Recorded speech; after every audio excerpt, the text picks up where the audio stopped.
Good afternoon, it's Freddy Vazquez. This is Basement Politics Unfiltered. It's the afternoon edition. Join me.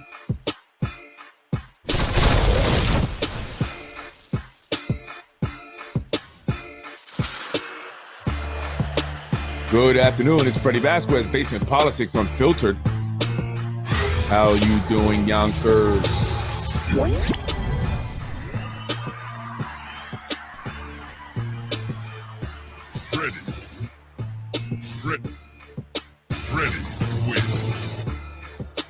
Good afternoon, folks.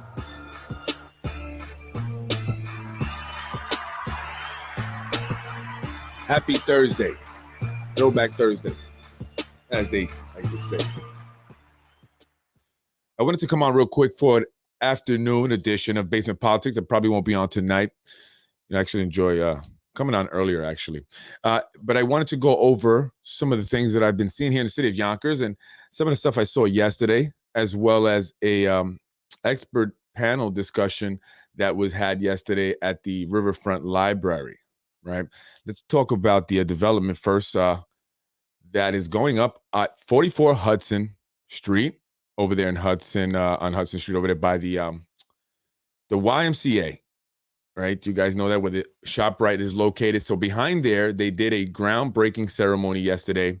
The mayor was there, Majority Leader Tasha Diaz was there, as you can see in the picture there, and the city council president, Westchester County Legislator James Nolan was there, as well as the developers, obviously. And I saw the building. I'm calling it the Taj Mahal, right? I mean, this thing is huge, and it just by the looks of it, you know that the ShopRite's going. It has to go. I mean, look at how big that thing is. I wish I can zoom in even more. You see that thing? Where's the ShopRite at? Is it going to be somewhere here? So I would imagine that the ShopRite is going, and it possibly will be replaced by a Whole Foods somewhere, and which it was music to the ears of one gentleman who was walking down, who lives across the street in those apartments. They actually are owned, those apartments. So you know, a lot of people are saying, well, what is she doing there? There she goes again. And by the way, you know, ladies, put some boots on. Those flip-flops, you know, chancletas, you're going to hurt yourself at these groundbreakings. You don't want to step on a rock or something, you know? So people are upset. This big, huge, massive building, 25-story. Now, this is a building that was not originally approved by the zoning board. And I spoke about that in an episode I titled The Zoning Board 3. And you can go check that out and find out how this development eventually got approved, right? And so they said it wasn't going to be good for the neighborhood. And I mean, it depends who you are in the neighborhood. But for the people that are originally there, I don't think it's going to be good for them. These are market rate apartments, right? They're not going to be able to afford that. It's taking away the ShopRite that they rely on, especially for its proximity. They can walk there, many elderly, seniors, and as well as people on, you know, low income, fixed incomes who rely on this ShopRite and the prices that they have there, right? And don't have to travel. They may not have a car, and they, you know, don't want to pay for an Uber or a taxi just to get across town, maybe to Tuckahoe, where there's another ShopRite.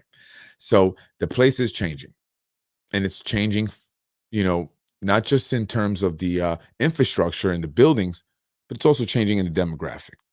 And that's something that we have to come to terms with, and we have to adapt. And those who cannot adapt will either be forced to move somewhere else, out of Yonkers, God knows where, possibly Florida, right? And also there was an announcement I wanted to mention, I didn't bring it up, about the school that they're going to build over by the Olik and Watts facility over there off Morningside, Valentine Lane. Now, the city just signed a 20-year lease. The Yonkers Board of Education, I should say, signed a 20-year lease. It was approved by the board. So they're going to rent this property out. So I wonder, why didn't they just either purchase the property or just say, hey, eminent domain, we need new schools. We got this great idea for this film school that we want to set up, and we're going to just take the property and offer you this. I mean, they've done that to other people. I had a friend that his property was just taken, knocked down, eminent domain, just to put the daylighting thing up over there on Nepperhan and Main Street. And then they offer them very little. So why did they do the same rather than go into a lease where the city will have to pay? The money will come from the school budget. And in Syracuse will also utilize that for whatever services they're going to be providing. Great Point Studios will be the builders. They will do the building of whatever needs to be built. All right. So, it's all kept in that same thing, but that lease is going to be very expensive. 20 years. It's going to eat up a lot of city school budget. And I could be wrong. I don't know all the details, but I just said, why not take the building, buy the building, all the land that was sold. They could have kept some land to build that school so they wouldn't have to lease it. And then they can charge Syracuse some money. Hey, you guys want to operate your business here, because eventually the students with the hopes of Syracuse University is that the students would then go to their school and pay lots of money. So they should be paying something. Are they paying something? Or is it just the city taxpayers footing the bill for this? And the idea is great. I like it. I'm not trying to be negative, but we have to also, assess everything and fully understand it and what it truly means for the city and the city residents. What impact is it going to truly make? Because we are people who are now have become accustomed to false promises, right? Where are all the city jobs? Where are the jobs for the locals? Everyone seems to be coming from Connecticut, and I hear Brooklyn. That's not local. So, there's opportunities actually to give local companies jobs as well as local residents. If you want to, build these schools through the subs that they hire. So why not put that out at least so local companies, minority-owned companies can, maybe put in their bids who hire local labor at least, something. Throw some people a bone. So I'm hearing some other stuff about another school that they're going to build. I don't want to say anything about that because my sources have told me to hold on to it, and I have to respect my sources because I do, unless again you double cross me or I feel like that, right? But for the most part, I don't. You told me not to say nothing. I don't say anything. I keep a hush hush. So if you have anything to say, anything you want me to look into, reach out to me at politicswithfred@gmail.com or politicswithfred@gmail.com, and I will try and help you, like the woman that I'm trying to help now. She had an issue with a local business, right? And so I went to the business. I spoke to the owner, actually, and I have to give her an update about that. But I'm here to help. I'm not asking for anything, right? It's about the residents. We are the most important part of this whole thing. Also today, I did go around mentioning about reports that I'm hearing of another city employee being arrested, possibly for possession of illegal guns. There was a big scene over there at 354 Nepperhan. That's the Whitney Young Housing Development.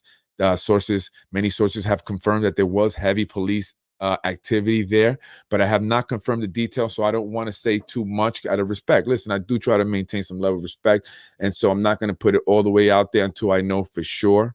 I just think it's interesting if it is true, and I will mention that. But if it is true, it'd be the third city employee that's been arrested in less than a month.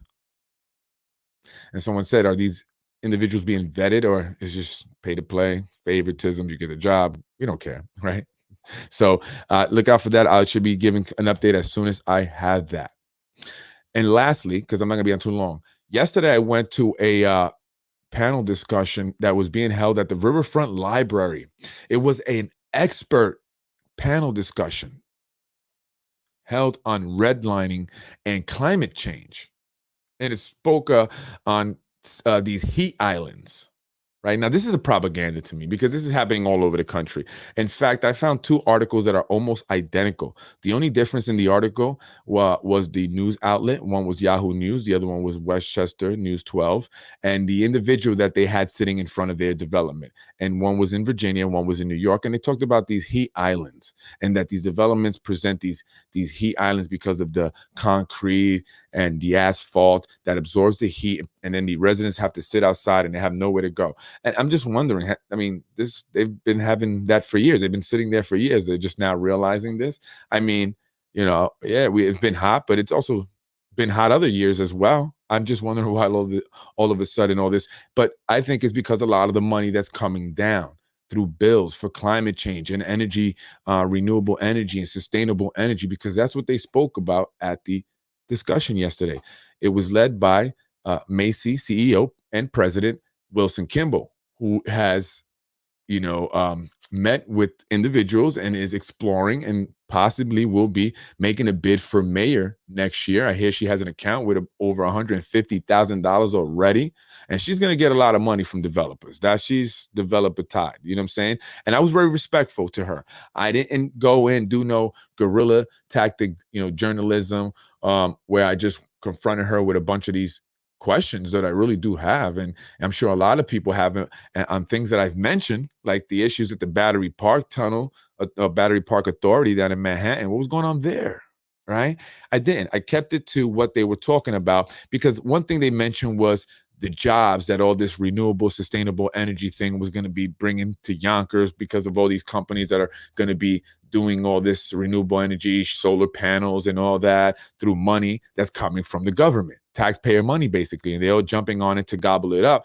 And then so I asked, because I did sales, I'm a salesman, and I know when people are selling people, and I felt bad. I really do. I feel like it's disrespectful when you try to play the people, right? So they're talking about this, but in such a broad and roundabout way, no real details. And for me, it's like they're just BSing, right? They're giving you something, but not really, committing themselves to it, right? Because they know that most likely it probably won't happen, like when they promised all these local jobs, which, by the way, shout out to Nick on the comment there from Teamsters 456. I agree, buddy. I definitely agree, right?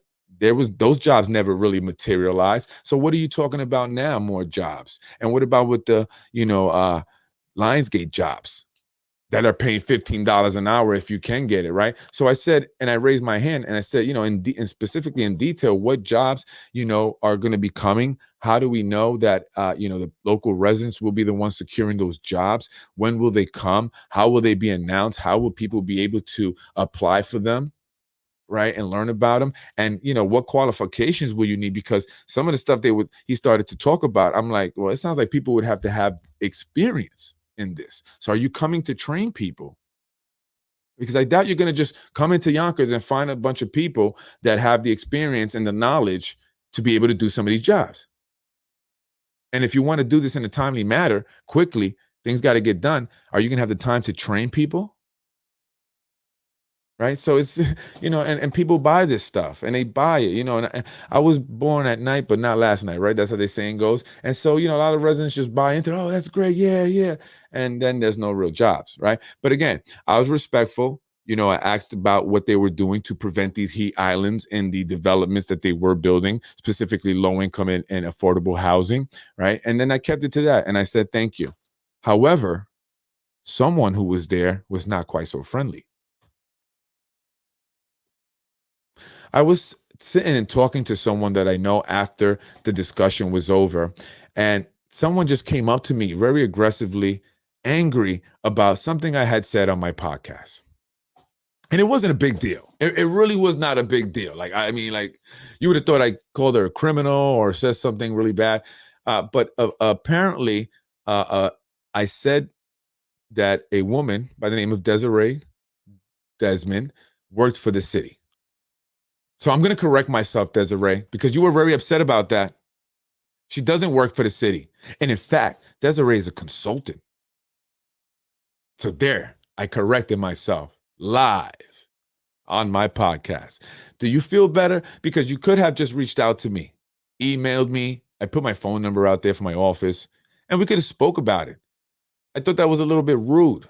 I was speaking to someone. No, excuse me. You automatically assume that I would just immediately know who you were. And I'm sorry if I didn't, because I was caught off guard. I'm like, who is this person, right? I think she had a mask on, right? But Desiree Desmond is a consultant here in the city of Yonkers who was consulting for the Layla Goring Group. She was part of the community members and the consultant that was helping to raise, to support for this taking over of JFK Marina and Trevor Park, because that's ultimately what they want to do, take it over. And so I said that, people are selling out the city. And excuse me if that's not something you may want to hear, but what are you really doing? And if you can reach out to me, we can have a conversation, or even can come on my show and explain to me, educate me. Because one thing I know is that you never stop learning, and I'm always willing to learn. regardless how arrogant or confident you think I am, right? I'm really a nice guy. Actually, I am. And I do respect others. And I don't just rudely interrupt people when they're talking to express my anger about a misunderstanding, especially one like this one, where I just said you work for the city. Excuse me. And she's a consultant. All right, let's get it right. Let's get it right, Fred. So I got it right. She's a consultant. But look at what you're doing. What are you consulting? How is this going to benefit the city residents? I mean, the people that you're helping are buying up Woodworth, buying up Warburton, Ravine. These are developers that only seek to make millions of dollars. They're not there to preserve the community and to provide opportunities that benefit the community. No, that's not business. That's not capitalism. All right. And you, as a consultant making money, consulting, should understand capitalism very well. So I apologize if I got it wrong, but I hope that I have cleared things up. And if ever anyone has an issue, please just reach out to me, politicswithfred@gmail.com, or you can call my office at 914-467-0597. And I will respectfully return your call and we can have a respectful conversation. I am Freddy Vazquez. This is Basement Politics. As soon as I get the details on that, new update, breaking news about the third city employee being arrested, I will be back on. Folks, Freddy's out there in the streets and I'm keeping an eye on him. Just remember this, because you need someone in there to start kicking in the door and kicking some ass. I'm Freddy Vazquez. Have a blessed rest of the day. Thank you, New York, Yonkers, New York, for supporting me. Facebook user. What does that mean? I don't know what that is. Those are hands with what? What does that mean? Somebody? Anybody? What does that mean? Well, I don't know who you are, but I'm assuming that you're black. Or maybe Hispanic. Dominican, possibly? Yeah. I don't know. I'm just basing it on the color of the hand. Anyway, thank you for watching, folks. Again, I'll be back on as soon as I get more details on that, arrests and police activity today over at the Whitney Young Housing Development. Stay tuned. Freddy Vazquez, as always. I love you, Yonkers. Peace out. How can I get it right the first time?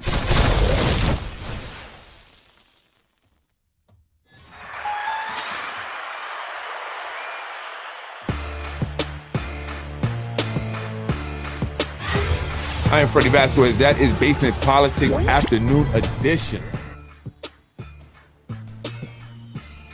Who's excited about that new 25-story Taj Mahal building going up on Hudson Street? I hear Tasha is giving free apartments to her constituents. She is asking that you call her office and put your name on a list for a free apartment at the Tasha Mahal. Okay. Oh, thank you. Applause. Thank you. I'm sorry. I'm old. I'm getting old. I don't know the emotions. That's not a good thing about me. Right? So, folks, if you want to live in the Tasha Mahal, hit up the Tasha Diaz's office. Put your name on the list. She is going to pay for your apartment. She's only going to do this for 5 people. And that's why she's there digging in the dirt. I'm Freddy Vazquez. Basement Politics. Tasha Mahal.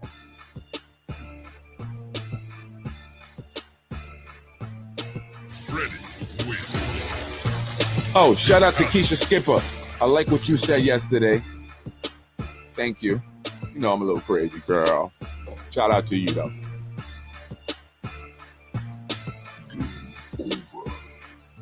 No!